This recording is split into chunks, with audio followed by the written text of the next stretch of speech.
नमस्ते। आप ने पूर्व वीडियो में सल्तनत काल के प्रमुख साहित्यिक ऐतिहासिक स्रोतों के बारे में अध्ययन किया। उसके पश्चात तत्कालीन राजनीतिक भारतीय स्थिति के बारे में आपने जाना और आज हम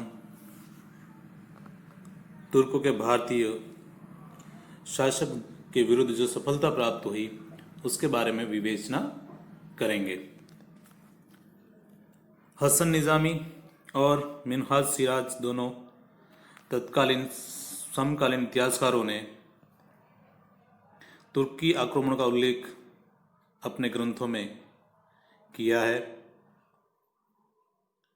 और उन्होंने सफलता के अनेक कारण बताए हैं।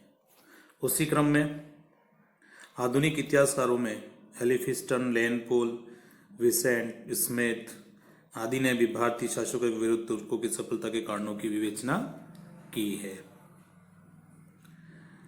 तुर्कों की सफलता के कारणों में बताया है कि तुर्क शीत प्रदेश से थे, जिसकी वजह से वे मांसाहार और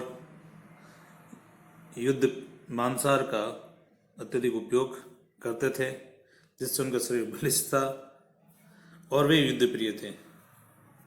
लेकिन बहुत से इतिहासकारों ने माना है कि यह बात गलत है। मांसाहार होना और युद्ध प्रिय होना ही किसी विजेता का कारण नहीं होता है, क्योंकि उस दरमियान राजपूत वंश भी था। वे भी साहस और वीरता और युद्ध प्रिय के धनी थे तथा वे भी अपने भोजन में उन्हीं के समान खाना पीना होता था। लेकिन यह कोई सफलता का कारण नहीं हो सकता है। इसके पीछे बहुत बड़े राजनीतिक व्यूज होते हैं, परिणाम होते हैं, कारण होते हैं और बहुत सारी स्थिति होती है जिसकी हम विवेचना करेंगे, जिसमें पहला है सैनिकरण। भारतीय शासकों के विरुद्ध तुर्कों के में अर्थशास्त्र और रणनीति का काफ़ी श्रेष्ठ ज्ञान था। वहीं पर भारतीय शासक पुरानी रूढ़िवादी परंपरा के साथ अपने युद्ध करते थे तथा वे युद्ध में वीर गति प्राप्त करना श्रेष्ठ मानते थे। तुर्कों की दो सेना का मुख्य अंग घुड़सवार था, जो अपनी गतिशीलता के कारण अति प्रसिद्ध थे,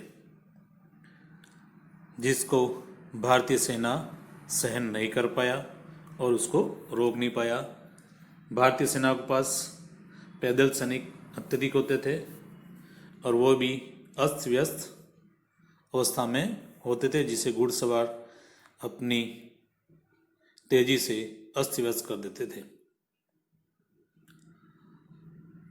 प्रमुख इतिहासकार आर.सी. स्केल ने कहा है कि गतिशीलता में तुर्कों की बराबरी कोई नहीं कर सकता था।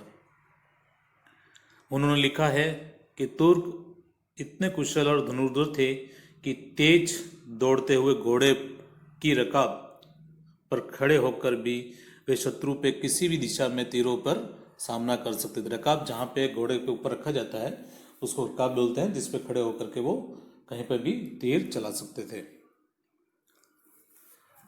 उसी प्रकार एक तुर्क अपनी सुरक्षित सेना रखते थे, जिसको खुर्र सेना कहा जाता है। इसका प्रयोग वह अंतिम समय में करते थे, जिससे थकी हारी सेना पर आक्रमण करके उन्हें नस्तो नाबूद कर देते थे। यह उनकी प्रमुख सेना का रणनीतिक व्यूह था, जो हमेशा उनको विजेता बनाता था।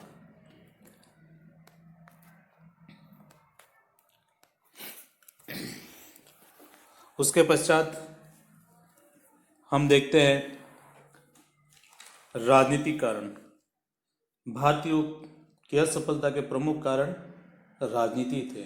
सेना तो साहसी थी, उनके पास भी अस्त्र थे, लेकिन राजनीति कारण यह थे कि आपस में सत्ता संग्राम में व्यस्त रहते थे और आपसी फूट की वजह से वे एक दूसरों के राज्यों में बटे हुए थे। वे कभी भी पारस्परिक संबंध मधुर नहीं कर पाए, जिसकी वजह से वे पराजित हुए। दूसरा कारण सामाजिक कारण।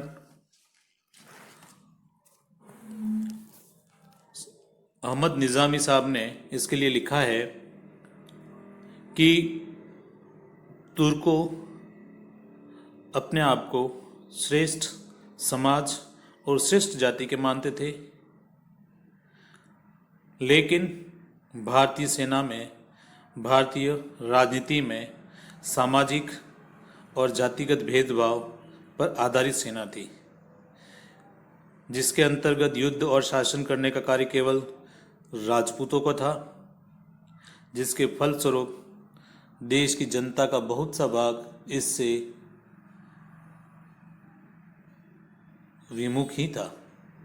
मतलब उनका कोई मतलब नहीं था, वह ठीक है शासन कर रहे हैं, हम कर दे रहे हैं, और लड़ना मरना, युद्ध करना, शासन करना वो सिर्फ राजपूतों के हाथ में था, जिसके कारण